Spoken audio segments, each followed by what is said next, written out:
नमस्कार मित्रों, शिव आयुर्वेदा में आपका स्वागत है। भारत देश में लगभग प्रतिवर्ष 2.5 लाख लोगों को सांप काट लेते हैं। तो सांप के काटने से लगभग 46,000 लोगों की मृत्यु हो जाती है। तो ये जो मृत्यु हो जाती है, तो इस मृत्यु को हम कहीं तक बचा सकते हैं, पेशेंट को कहीं तक बचा सकते हैं। थोड़ी सी जानकारी और के अभाव में, अज्ञानता के अभाव में पेशेंट को जान गंवानी पड़ती है। अगर हम थोड़ी सी सजगता रखें, थोड़ी सी जानकारी रखें, तो सांप काटे हुए व्यक्ति को बचाया जा सकता है। और जो 46,000 मौतें होती हैं, वो हमारी थोड़ी सी लापरवाही की वजह से भी होती हैं। तो हम इस वीडियो में बताएंगे कि सांप क्यों काट लेता है, सांप का जहर किस प्रकार का होता है और सांप काटने के बाद क्या उपचार करना चाहिए। वैसे भारत में लगभग सांपों की 300 प्रजातियां पाई जाती हैं, लेकिन सभी सांप जहरीले नहीं होते हैं। 300 प्रजातियों में से लगभग 50 सांप जहरीले होते हैं, लेकिन 50 के अलावा जो 4 सांप होते हैं वो विशेषकर बहुत जहरीले होते हैं, बहुत खतरनाक होते हैं। दुनिया में सबसे ज़्यादा भयंकर और ख़तरनाक, सबसे जहरीला सांप नागराज, जिसको किंग कोबरा भी कहते हैं। और जहरीले सांपों में एक नाग है जिसको कोबरा, और एक नागराज जिसको किंग कोबरा कहते हैं।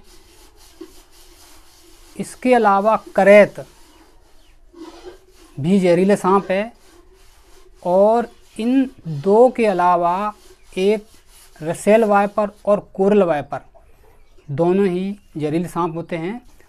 तो इन सांपों का जो जहर होता है, वो जब सांप काटता है तो इस तरीके से उसके दांत होते हैं। ऊपरी वाले जबड़े में जहरीले सांप के 2 दांत होते हैं।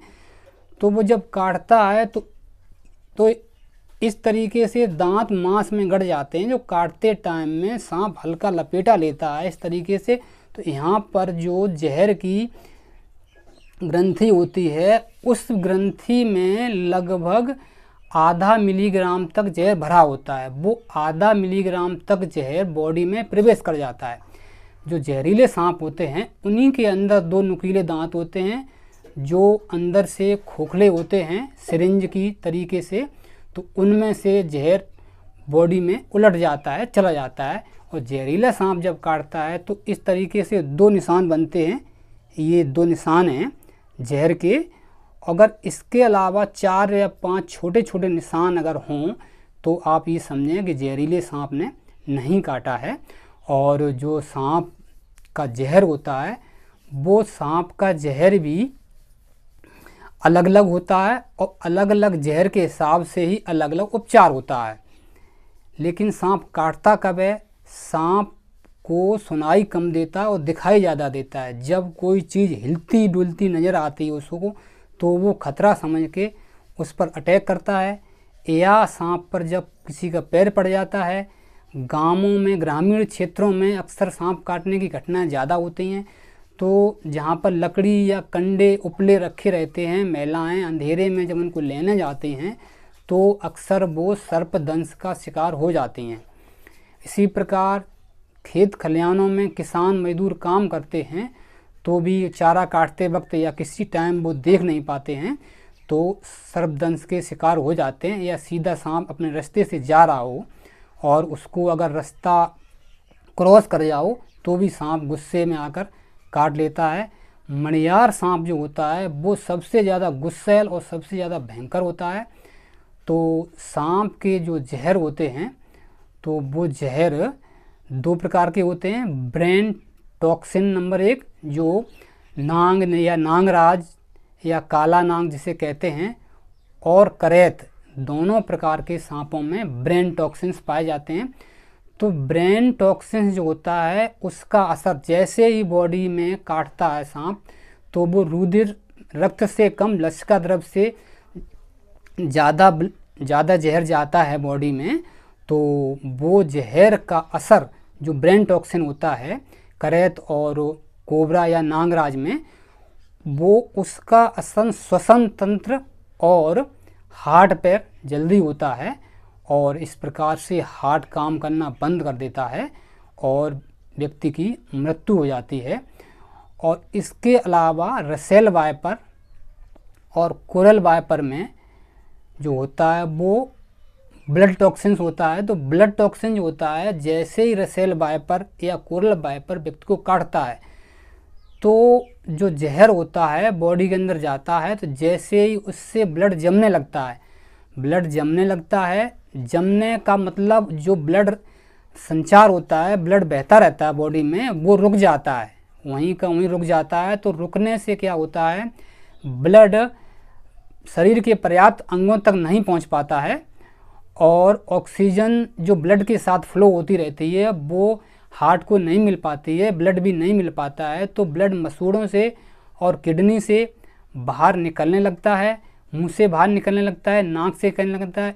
इस प्रकार व्यक्ति की मौत हो जाती है। और इसी प्रकार एक फुरसा नाम का सांप होता है, वो उसका टॉक्सिन जो होता है, उसका जहर होता है, वो ब्लड को पतला कर देता है। अच्छा, जो सांप का जहर होता है वो उसका एक प्रकार का प्रोटीन होता है, एक प्रकार का प्रोटीन होता है। वो प्रोटीन उसको उसका जो भोजन होता है, घोंघा है, मेढक है, छिपकली है, जहरीले सांप हैं, उनसे प्राप्त होता है। तो सांप अपनी जो ग्रंथि होती है उसको जहर की, इस तरीके से दांत होते हैं जो मुंह में उसके दो दांत होते हैं, उनके पीछे की साइड में यहाँ पर ग्रंथि होती है यहाँ पर, तो वो नलीनुमा होते हैं उसके दांत। जैसे ही काटता है यूँ तो मुड़ता है, तो जैसे ही झिल्ली ये सांप की ग्रंथि होती है जहर वाली, वो इस तरीके से अपने जहर को, वो सरीनुमा दांतों से जहर आ जाता है। तो वो जहर जो है आधा मिलीग्राम के लगभग होता है। तो आधा मिलीग्राम का जहर इतना तेज होता है कि वो एकदम से बॉडी में असर करता है।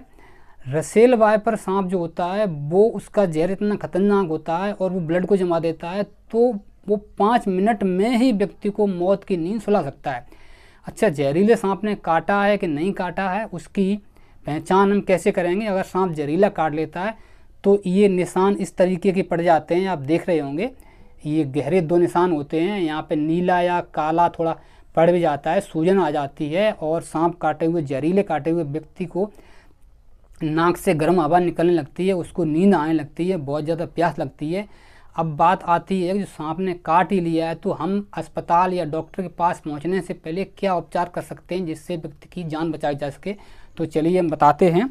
ये हमारे पास ये सिरिंज है एक, ये तो इस तरीके से जहाँ पर सांप ने काटा है, ये आप देख पा रहे हैं, ये सांप ने ये काटा है इस स्थान पे, ये तो ये सिरिंज का अगला हिस्सा थोड़ा सा मैंने काट दिया है, ये यहाँ से जहाँ पर निडल लगाते हैं, तो इस हिस्से को यहाँ पर रखेंगे, ये सांप ने जहाँ पर काटा यहाँ पर, और इसको इस तरीके से अपनी तरफ खींचेंगे। इस तरीके से जब खींचेंगे तो बॉडी में जो ब्लड गया हुआ है, जो जहर गया हुआ है, वो नीला, काला या डार्क कलर का ब्लड इससे निकल आएगा। इससे निकलेगा, 2-3-4 बार खींचेंगे तो वो इस तरीके से निकलेगा। इसको निकालते जाएं जब तक डार्क कलर का ब्लड आता रहे या काला ब्लड आता रहे, तो उसको निकाल दें। उसके बाद ये सिरंज जो मैंने ले रखी है, इस सिरंज को यहाँ से काट लेंगे जिस तरीके से मैंने ये काटी है, आप देख सकते हैं, ये मैंने ये हिस्सा काट लिया है।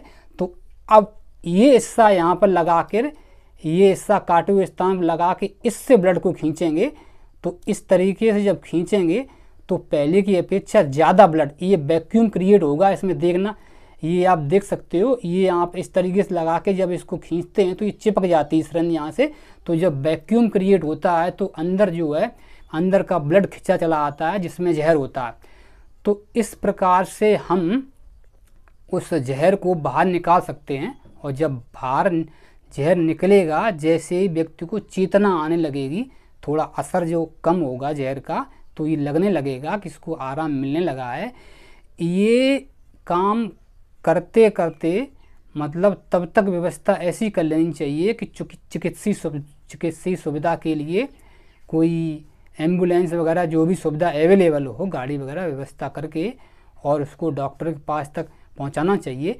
और बुजुर्ग लोग ये बताते हैं कि सांप को काटने के बाद, वैसे तो सांप बहुत तेज़ी से भागने लगता है, भागता है वो, लेकिन उसको मारना नहीं चाहिए। क्यों कि बुजुर्ग लोग ये बताते हैं कि सांप को ये वरदान प्राप्त होता है कि अगर उसको आप मार देंगे तो आप भी नहीं बचेंगे। लेकिन एक चीज़ ज़रूर है कि जिस प्रकार सांप में अलग अलग टॉक्सिन्स होते हैं, अलग अलग तरीके से सांप के टॉक्सिन्स बॉडी पर असर करते हैं, उसी प्रकार से उसका इलाज भी अलग अलग होता है। तो अगर हो सके तो सांप का फ़ोटो ज़रूर ले लें आप उस समय, ताकि डॉक्टर को दिखा सकें। वैसे सांप के काटने से व्यक्ति डर भी जाते हैं, जिस कारण से हार्ट अटैक से भी मृत्यु हो जाती है।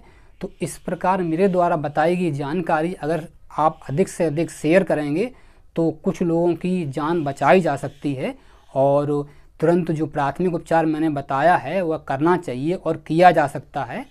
और ये घटनाएं अधिकतर ग्रामीण क्षेत्रों में ज़्यादा रहते हैं। ग्रामीण क्षेत्रों में लोग बाग अक्सर झाड़ फूंक में विश्वास करते हैं और झाड़ फूंक करवाते रहते हैं, और न तो कोई प्राथमिक उपचार करते हैं, न अस्पताल ले जाते हैं, तब तक जो है व्यक्ति की मृत्यु हो जाती है। अस्पताल में पहुंचाने के बाद भी जो एलोपैथी है उसमें कुछ दवाएं ऐसी होती हैं जो सब जगह अवेलेबल नहीं होती हैं, तो इंजेक्शन जो लगाते हैं उस टाइम तो इंजेक्शन ढूंढते ढूंढते ही इतना समय बीत जाता है तो कि कई बार अस्पताल में जाकर भी मृत्यु हो जाती है। लेकिन अस्पताल जाने से पहले अगर ये प्राथमिक उपचार हम घर पर कर लें तो काफ़ी हद तक संभावना ये होती है कि व्यक्ति की जान बचाई जा सकती है। तो दोस्तों, हमारे द्वारा बताई गई जानकारी आपको कैसी लगी हमें कमेंट करके ज़रूर बताएं, और वीडियो को लाइक करें, अधिक से अधिक शेयर करें ताकि अन्य लोगों को भी लाभ मिल सके। अगर आप इसी तरीके की हेल्थ से रिलेटेड नुस्खे, जानकारी और वीडियो चाहते हैं तो हमारे चैनल को सब्सक्राइब करें और बेल आइकन को भी प्रेस कर दें, तो इससे आपको लेटेस्ट वीडियो की अपडेट मिलती रहेगी। इस वीडियो में इतना ही, मिलते हैं अगले वीडियो में। Thank you.